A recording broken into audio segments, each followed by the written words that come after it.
Hey guys, this is Kyle with Wicked Edge. In this video I'm going to talk about using the Wicked Edge Scissor Attachment.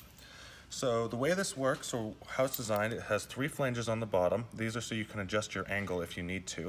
It's got 2 pieces, a lower and an upper, and 2 screws that hold the upper piece to the lower piece. So the way you mount it in the scissor attachment is just by one of the, or in the Wicked Edge sharpener, is just by one of the flanges here. I always start off with the middle.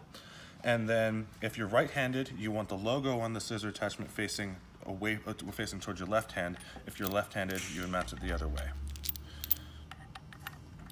So just clamp it in to your sharpener, nice and firm. With the cam lock system, with one of our cam lock systems, you just pull a lever, clamped, and then with the standard system, you would just tighten it up like you would any other knife.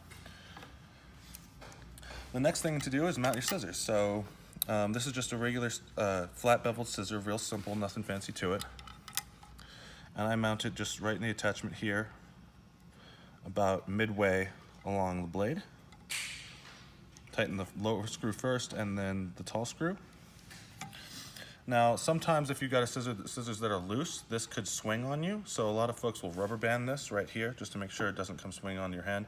This is pretty stiff, so I feel confident I can just leave it there without rubber banding it. The next thing you do is you want to color your bevel with a marker. And this is going to give you an indicator as to where to set your stones, or what angle to set your stones at. So I've sharpened this pair of scissors before, so it doesn't need to be sharpened with anything coarser than a 1000 grit. Sometimes if they're really beat up, you should need to use some coarser stones, but for the most part, I really recommend trying to use stones not any coarser than an 800, just because you don't want to remove a lot of material if you don't need to. So I loosen up the angle setting here, and then with it loose, I'm just going to make some passes along the scissors edge, scissors bevel, until I find an angle down here where that marker comes off evenly.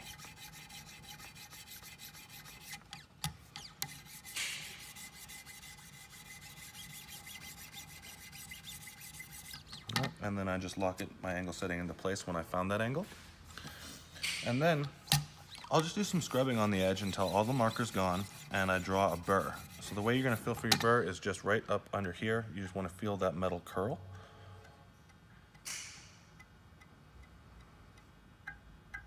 I have it in a few places, but need a little bit more work in others. So I'll just keep going.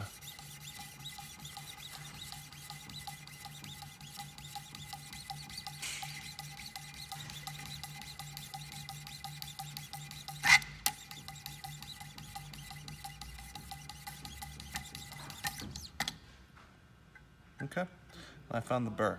So when you're setting your angle, scissors have a real nice flat bevel to them, but some of them are slanted like this, and some of them are slanted more vertically. If that's the case with the pair of scissors that you're sharpening, that's when the other 3 flanges come into play. So you can unclamp and clamp. That'll give you more tilt for more obtuse angles, and this will give you more tilt for more acute angles. That's what the flanges are for.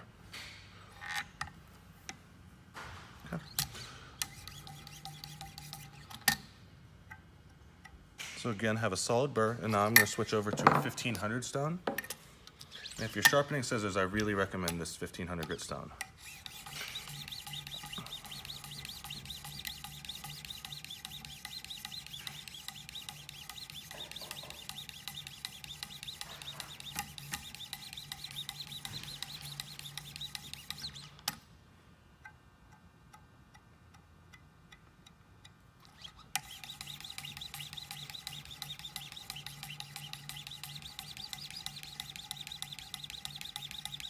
Okay, and that's just about all the work that I'll do with the 1500. The next is going to be our lapping film. So this is a 6 micron lapping film that I'm using. And when you use a lapping film, you just want to go straight down. The stroke is just like that.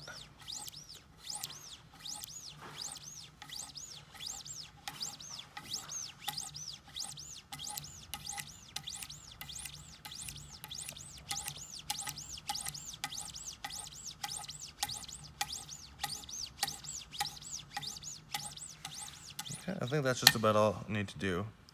Again, checking for a burr to make sure it's still there. And then the next thing to do is dismount the scissors. And then you've got this burr on the back side. Some people say you can close the scissors to knock off the burr. I've tried that, I don't like it. So I'm just gonna use a leather strop to do it instead. That way I'm not, with the leather, it's soft and it's not gonna push the burr back over to the other side. So I just hold the scissor flat against the leather and pull backward. And then check to see if that burr's still there. It came off through here and I've still got a little bit left at the tip.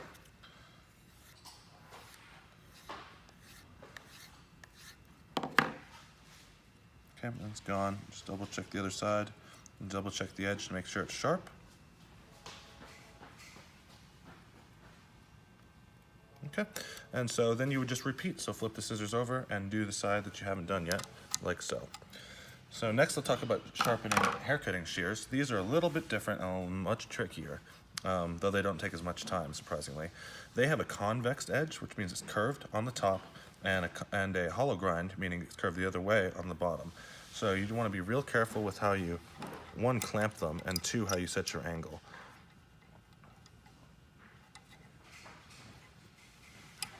So again, you're coloring it in with a marker.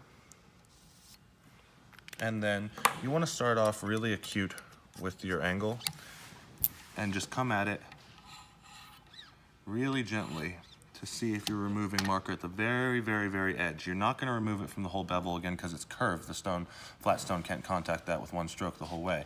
So you just want to remove it from the very, very edge.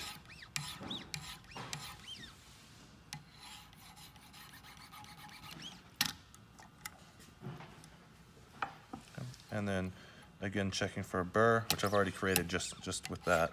A couple more passes.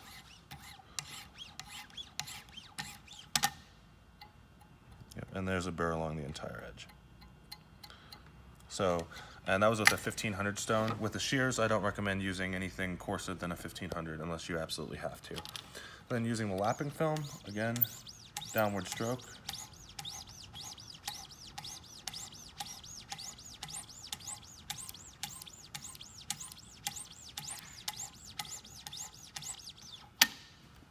And on the shears, I like to use leather. Some people do, some people don't. That's kind of up to preference. With leather, it's the same stroke as the lapping film, just push downward. You can see some of the paste coming off the leather because I just applied it to it.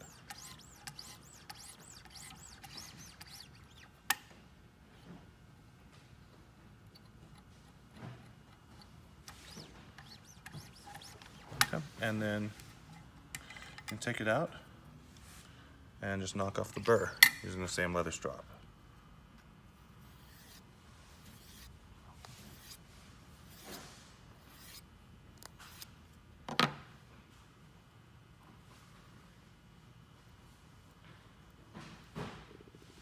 Okay, and that's a lot sharper than it was. I'll call that done. Thanks for watching.